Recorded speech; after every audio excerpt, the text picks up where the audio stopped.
Hey YouTube, what is going on? It is Jax here back with another video, and today I got 20 wins, not once, but twice on both of my accounts right now. So today we're just going to be going through some of the replays that got me to 20 wins. So I'll be going over one on this account because my matchups were actually a lot easier on this account, but on my mini account I had to go through much more difficult matchups. So I'll go over the 20 wins on this account against Three Musketeers, and then we'll go back to my mini account, which is going to have Graveyard, Royal Giant, Tombstone, all those good matchups you guys want to know how to beat. So make sure to stay tuned for that. If you enjoyed the video, make sure to like, drop a subscription, it helps me out. And yeah, let's just hop straight into it. So I know a lot of you have probably noticed that I'm not uploading much, and I plan on continuing the break. I just wanted to do this because I really wanted to see if I could still do 20 wins and get it and upload it for you guys. But other than that, I'm probably still not going to be doing too much clash wise for at least the first few months of school. So I announced that on my community tab if you guys want to go and check out more of like the reasoning. So we're up against 3M here, and I didn't know this, but after I saw the log in the Ice Golem, and the clan, that clan is known for playing 3M, which is kind of metagaming on my end, but as soon as I saw the pump, I was like, for sure. So I only knew about 10 seconds in advance. So he goes for an Ice Golem to block the bandit, and unfortunately for him, the Ice Golem is not actually going to kill the bandit all the way.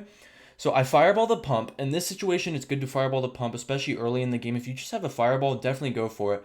And then I'm also able to go for a Ewiz to block the Dark Prince, and I go really aggressive here, and I end up going and playing my Battle Ram in front as well, because we force out the Hunter, and with all of my support, the Hunter just gets absolutely smirked, and so he's got to go back and play a Golden Knight, and so that's fine, because we're going to get some nice Ewage damage. We're up about 400, and this is not a bad matchup. This guy does not have E-Barbs or Mirror, so this is actually pretty winnable. He's going to go for a split set of Royal Hogs. Unfortunately, my Magic Archer is not going to line up immediately, and so we are looking pretty good though, because now I have a chance to go for a nice counter push here.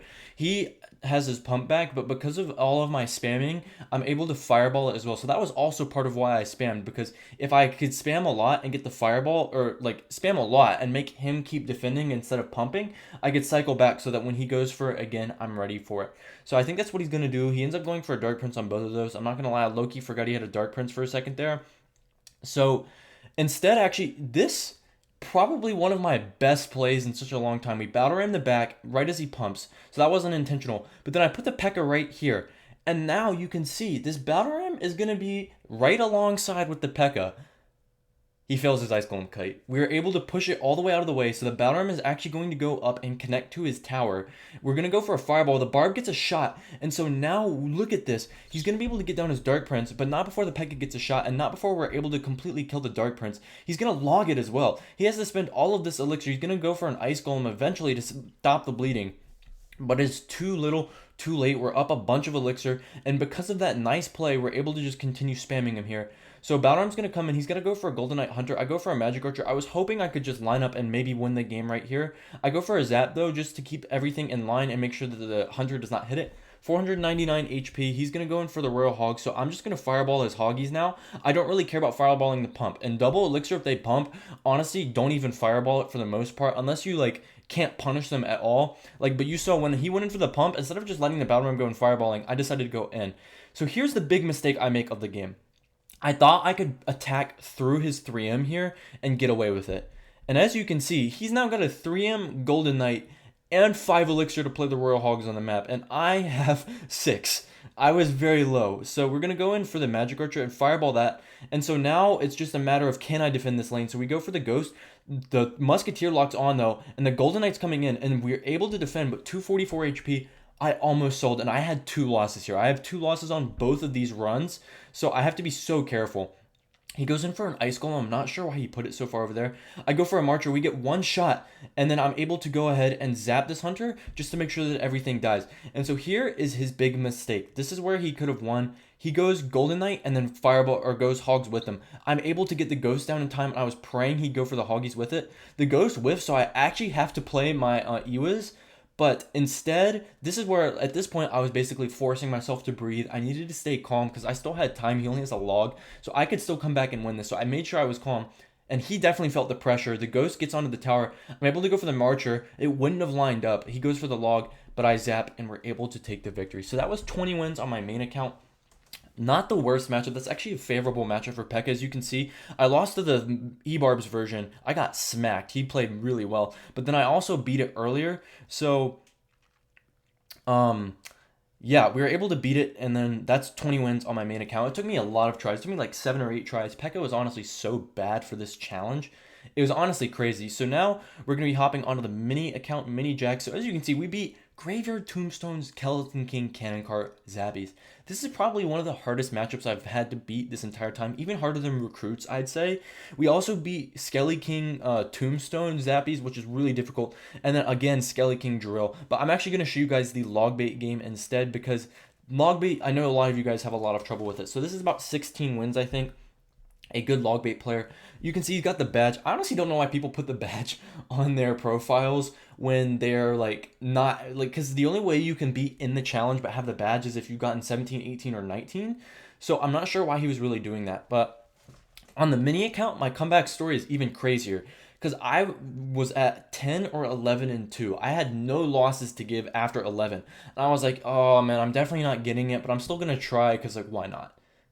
And you guys can see what happened. I didn't have to reset on this account. First try, everything good to go. So I go for the Battle Ram to block the Fire Spirit. I like to Battle Ram to block spirits a lot. Prevents the damage and makes my Battle Ram 3 elixir. So definitely not a bad thing. I Fireball the barrel. I'm very keen on fireballing barrels. Single, double, triple, anytime I can. And I'm not trying to break through really like... I was not trying to break through there. I didn't need the Fireball to try and break through. So I just went and decided to play the Fireball on it. So here I go for a P.E.K.K.A. And this is one of the scariest things. I was at 2 losses here. I was like, no, no, because I played the Ewas too early. It doesn't like kite, but he pops the ability anyway. If he didn't pop the ability, this whole push would have been dead. I would have had to have done pretty much nothing. I may have even lost the tower. Probably would have lost the tower. So I go for a ghost to try and assassinate this princess here. He goes for skeletons, and I just let the skeletons die. Don't even zap, because the ghost goes and kills the princess and the cannon. So now he mighty miners, because he still has to kill this half HP P.E.K.K.A. And I go in for a battle ram, and then he's going to log it at 0 elixir. But then I can go in for the bandit, and as you can see, he's completely broke. He's got nothing. So it's honestly kind of funny to see these guys BMing me and saying, the 3M player on my main account, he was nice. He said good game, but I was muted. I was full focus. So absolutely great punishment there.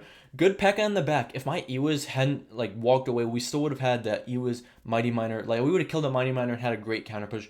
The same thing happened. My Ewas actually would have been behind, so it would have been much better for me. But that was like such a good thing. And then he's gonna end up giving up. Like, he literally just gave up. I was very scared, but he gave up after that sequence. We absolutely outplayed him so hard. So that's how you can kind of break through log bait. Once I knew he had his cannon out of cycle and he was still gonna have to spend on the P.E.K.K.A., I just attacked and I attacked and I attacked. So next up, we are against this Goblin Drill player using Skeleton King, Goblin Drill, Wallbreaker. So this is one of the more tough matchups for P.E.K.K.A. Not as tough as the 2 that are above it, in my opinion, but still not a very good matchup whatsoever. So split Wallbreakers, we're going to put our Ewas in the middle. This will counter both. Easy starting play, plus or minus 2 trade, but he still has to spend on the Ewas. So he's going to log the Ewas back. Ewas is only going to get 1 shot, but he doesn't hit my tower. A nice 170 damage advantage. I remember thinking to myself, yes, when I saw that. So here I go for a bandit at the bridge, just trying to punish him. I thought he was honestly going to play it in the left lane. I don't know why, but he doesn't. So I was going to block a fire spirit or anything he tried to play, like the wall breakers. I wasn't keeping track of his cycle very closely. I'm not going to lie, I wasn't paying too much attention at the beginning. So here we go for a Marcher. So this is a good play on my end. Unfortunate thing is it's a Skeleton King. So I needed to kite a little bit earlier, because then the skeletons would have actually followed the battle ram. Then he's going to get so many on tower. The Skeleton King finally walks out of the way of my tower, but he's going to get a bunch of damage using these using those skeletons. And I play a very tilted bandit here. I'm so upset that I just took all that damage bandit, that I'm going to play the bandit. And it doesn't end up working out. Thankfully, he Skarmies. If he let that go, it wouldn't have been much damage. My bandit would have died to the Wallbreaker kite. But we do end up taking the Wallbreaker damage as well. And we're about even on elixir. So not a very good situation if you're me. But not the end of the world either. Like, I haven't wholly lost the tower. And I actually still have enough HP to where if I really need to, I can slightly like take some damage to build up a big push. So actually, I go for the P.E.K.K.A. right then. And then I'm also going to play my Royal Ghost. Unfortunately, the Royal Ghost is going to walk up, so we take a little bit more damage thanks to that one goblin coming out, but the Ghost does clean up. and he's got his Inferno Tower selected. So he's going to play the Inferno Tower here once the Ghost is going to get out of the way. He doesn't want it to lock on, which is a good play on his end. So he's going to go for a Fireball on the Magic Archer. Again, another good play, a smart defense on his end, except for this one thing. He thinks the P.E.K.K.A is going to get a shot. I don't think it was actually going to. He plays the Skeleton King. The Skeleton King is going to take a hit from the big P.E.K.K.A. So very good situation here. I'm not going to play any games with these wall breakers. I want to keep my Zap, so I'm not going to use my Ewiz Zap because I want to keep my Zap for a Skeleton Army. I'm not going to use just an Ewiz there because it's not going to kill the wall breakers. It's going to eventually lock on the Skeleton King. Something's going to hit, and I came to take damage. I'm going to take damage I can't afford. And I just Fireball it because that's going to keep it safe. He goes for a Drill in the other lane. Not sure why he didn't go same lane. Even if it's into the P.E.K.K.A, it's still a great idea to go same lane and just put it away. So I try and go, and I Fireball the Inferno Tower. We miss his Royal Ghost, or miss his Dark Goblin, but luckily the Royal Ghost is able to kill it. And so here, this is really good for me, because we were able to zap and kill the Skarmy, and the Inferno Tower is about to be hit by the P.E.K.K.A, with the P.E.K.K.A being very healthy. So as you can see, his hand is supremely awkward. We're able to go in, and the Skeleton King is not doing much damage to this P.E.K.K.A. I'm going to go for a Magic Archer. We're going to start getting some nice damage. He's going to log the Barbarians. 1 P.E.K.K.A shot, 2 P.E.K.K.A shot coming in, and that is huge. So now we're in the damage lead on both sides. We are looking really good. I'm a dual lane threat, which is very nice. Marcher is going to take back the damage lead for the other side. I go for an Ewiz on the wall breakers, and then this is where things get really awkward for him. So now we can start the pressure, because I'm going to zap the Skeleton Army. We'll go ahead and zap the Skeleton Army. He's going to have to play a Skeleton King, and now the Royal Ghost is coming in. He's got to Fireball that, and so now he can't kill my Magic Archer. So I can play my Magic Archer off to the side safely. He summons his ability, not really sure why. Maybe to prevent me from Magic Archering the bridge, but I'm solely focused on the left tower now because it's got so much less HP. I go for the Ewiz. I trust this interaction because the Ewiz will kill the wall breakers. Even if they're tanked, the Ewiz will kill him.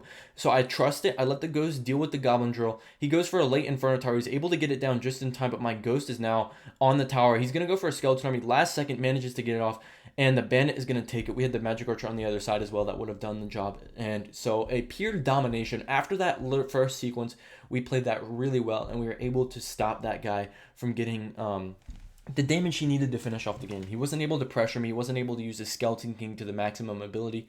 He was basically just kind of stuck wherever he could be trying to defend, and we were able to punish him for that. So our next match is against Styles. This is for 19 wins. Again, you have to remember, there's a lot of pressure on me at this point. I didn't feel as much pressure because I got this 21 after my main. So even if I don't get it on my mini, like, it's not the end of the world. I got the batch, I can get it later, or I don't even have to get it at all. The main is what really matters. I like my main having 20 wins. That is the most important thing. So still, quite a bit of pressure to win these games. So I go for a Magic Archer just to start killing these skeletons so that maybe I can get my Ghost on top of the Tombstone.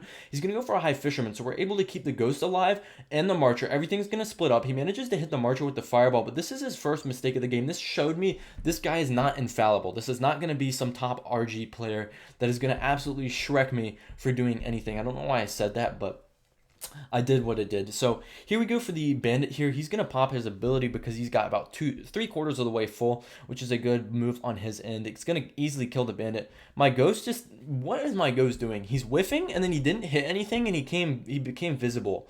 So not really sure what just happened there, but it is what it is. So Ghost is going to come in, 2 hits on the Mother, which is going to leave her at 1 HP. I just go for a Marcher off to the side because I know he doesn't have a Fireball. I don't want to zap it. I want to keep my zap for the Fisherman because zapping the Fisherman could be really important on defense, or the Tombstone because that can help me break through once he doesn't have the Tombstone. So he's going to go for the Fisherman there, and I'm going to P.E.K.K.A the bridge here. He doesn't get the King activation. I'm not sure if it would have worked, but I'm going to Fireball these Zappies. So you can see I'm playing at really low elixir here, but he still has to defend the P.E.K.K.A. He's going to go for a Skeleton King, and he pops the ability where he doesn't need to. So we forced out an extra 6 elixir by Fireballing those Zappies for an even trade. And as you can see, I'm now back up elixir. So I don't know what I was thinking with this battle ram. Like, I thought his skeletons were going to stay on the left. They actually split. So they're there. And I didn't think he had enough elixir for a Tombstone when he clearly had plenty. So that was a mistake elixir counting on my end. You can tell sometimes, like, even the best players have trouble with elixir counting, and I'm not one of the best players, but sometimes players do have trouble with elixir counting up here where you'd think they would be. So he whiffs his log, which is really, really great for me. He's going to get 70 damage while I get a Bandit connection. Zapping the Mother Witch, huge thing. Only 2 Bandit hits if you zap. So he's going to go for a Skeleton King. If I hadn't cycled my Ghost, I would have P.E.K.Ka'd that because it's still a good play. I had my Ewiz in hand, and I would have countered the RG. But because he's going to go for all of that and give me a bunch of Fireball value, I'm going to go for a I'm just going to go ahead and fireball all that to kill the fisherman. So here we're going to wait as long as we can. We want this Skeleton King to be on my side by the time he pops it and then by the time I try and defend it. Ewis is going to come down, 2 ghost hits plus the Ewis kills the Mother Witch. And then we have the Bandit coming in. We defended this very, very nicely. I've whiffed my zap because I thought the Battle Ram was about to connect, but I wasn't paying close enough attention to the fisherman. So the Tombstone Skellies are there, the Zappies are there, the fisherman is there. Thank goodness he doesn't have enough elixir to RG immediately or I would have been dead. So he's going to fireball this and he misses. But even if he didn't miss, like, we actually had a pretty solid defense coming in here. I would have Ewiz'd on top still. And the only thing that would have happened is that Marcher wouldn't have gotten pulled. Like, it was basically everything that happened there was normal. So I fireball thinking that I could hopefully hit the Tombstone in the Mother Witch, make him, like, while he's panicking trying to defend my spam. He plays a smart Tombstone, waits, and puts it off to the side. So again, waiting for this Skeleton King. I want him to come as far as he can over to my side of the arena. Then we're also going to Ghost. We're just going to overwhelm him. He plays the ability, which isn't a bad thing. It actually does kill the Bandit, but the Ghost is going to go ahead and kill this Fisherman. So he's going to Fireball. This time he does hit the Magic Archer, but I play my P.E.K.K.A really high, and so now I'm going to Fireball. And as you can see, I'm playing on really low elixir, but I'm just continuing to spam. I know his cycle. I know he's got a Zappies, and I've got the Fireball, and now he's got a Tombstone, and I've got the Zap. So we're zapping. We're able to kill the Tombstone. He's going to play a late Skeleton King. He manages to get it down in time, but that Skeleton King is fully dead. The P.E.K.K.A is actually almost going to get a hit as well. P.E.K.K.A got so much value, and even though we're even on elixir, that was perfect because his Skeleton King, Tombstone, and Fisherman were the most dangerous parts of his attack, and I really messed him up for trying to attack. So he cycles the Mother Witch. That's not going to do much. I Fireball. We're going to hit a Zappy and the Mother Witch. So now we're able to kill the Skeleton King. The Bandit's coming in and killing the Zappy. We were able to Marcher. That's going to kill the Tombstone and the Zappy, and all of this spam is keeping him from playing a Royal Giant. He cannot touch that Royal Giant. I zap the Mother Witch. Bandit's actually going to come back onto the Skeletons and be in the correct lane. Bandit's going to come in and kill the Fisherman. We're able to Fireball, even though we hit the Tombstone, and he's able to counter it with the Skeleton King. He's low. He can't keep attacking me. We continue the spam. Everything in this like a sequence completely calculated. I had every clue what was about to happen, and I just kept attacking him. And it's not until 18 seconds where I don't even have units on the map where he can spam. But at this point, it's too late. Look at how much damage he took. We P.E.K.K.A low so that the Ghost is going to be a body block for the Fisherman so he can't pull it off. P.E.K.K.A kills the Royal Giant. 6 seconds left. He's not going to be able to get anything done. A beautiful sequence of about an entire minute of spam. If anything goes wrong there, he stacks a counter push and I'm screwed. But I was able to play it, just threading that needle, and we were able to walk away with the victory. I'm super proud of that game, but I'm even more proud of the next game. So make sure to stay tuned because this is for the 20 win on this account. So I'm playing P.E.K.K.A Fireball. He's playing Graveyard Skeleton King. This is not the matchup you're looking for. I mean, Poison, you can defend the Graveyard, but you also can't kill the Zappies. It's a trade-off. Fireball, not going to be doing the best against this matchup, though. So here, I'm going to skip forward a few seconds. He's going to send out an emote. I'm muted, of course. I was getting ready to pack up my chargers, so I was putting them away as this game started. And so I waited until I was done, and he didn't make a first play, so that's great. So I'm going to go for a Marcher in the back here. Normally, I'd like the Ghost, but I want to see what he's got, because if he has a Royal Giant, I'd like to keep my Ghost so that I can maybe do a Ghost P.E.K.K.A play with a Fisherman. But now I just cycled the Marcher. This also tells me his big spell, so now I know he's got a Poison, and then I can get away with some stuff later. You will see how him having a Poison benefits me later. So he's going to go for a Bar Barrel. I'm just going to cycle a Battle Ram in the back opposite lane. Playing passive, not too aggressive of a play. Now we're going to get a little feisty because he's going to go for the Cannon Cart. 5 elixir straight up to the P.E.K.K.A. He plays his Tombstone, though, a very bad Tombstone. And so I zap, but I wanted to make sure that the Battle Ram wasn't going to just hit the Cannon Cart. So yeah, I basically just waited on the zap a little bit so that the Battle Ram could get a little bit farther away, and then once I zapped, the P.E.K.K.A would just kill the Cannon Cart without actually making the Battle Ram hit the Cannon Cart once it's a building. So he's going to go in for a Poison there, and I don't even need to do anything else about this Skeleton King. He's too far away from another ability for me to have to worry about it. Magic Archer is going to clean it up. He has to spend a lot of elixir, so I can't really attack him too crazily here, but I do know that he's going to have not the best hand, so I go for a Bandit. And we've managed to force out the Cannon Cart down low, which is great because now the Bandit's going to dash to it.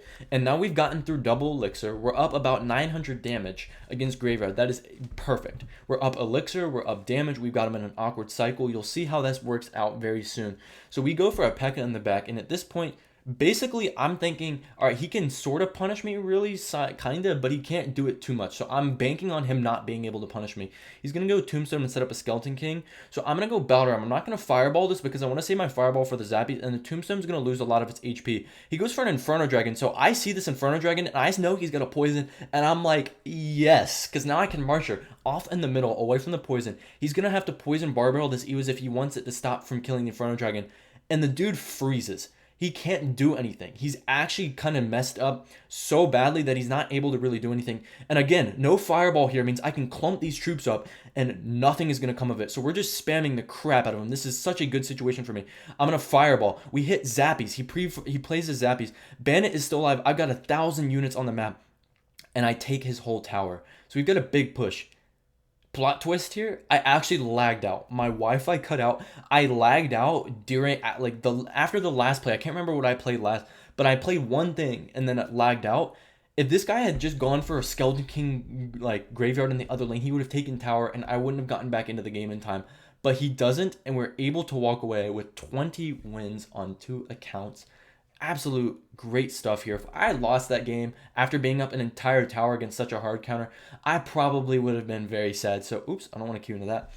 Thank you guys all for watching. I hope you all enjoyed this video, and hopefully this video will help you get a little bit higher with P.E.K.K.A in this challenge. P.E.K.K.A is definitely not a great fit for this challenge. It's definitely much harder than it was last year, and then even on ladder, like it's very, very bad. But I was able to clutch up. Hopefully you guys can get those rewards that you're looking for, even badge or 20 wins if that is your goal.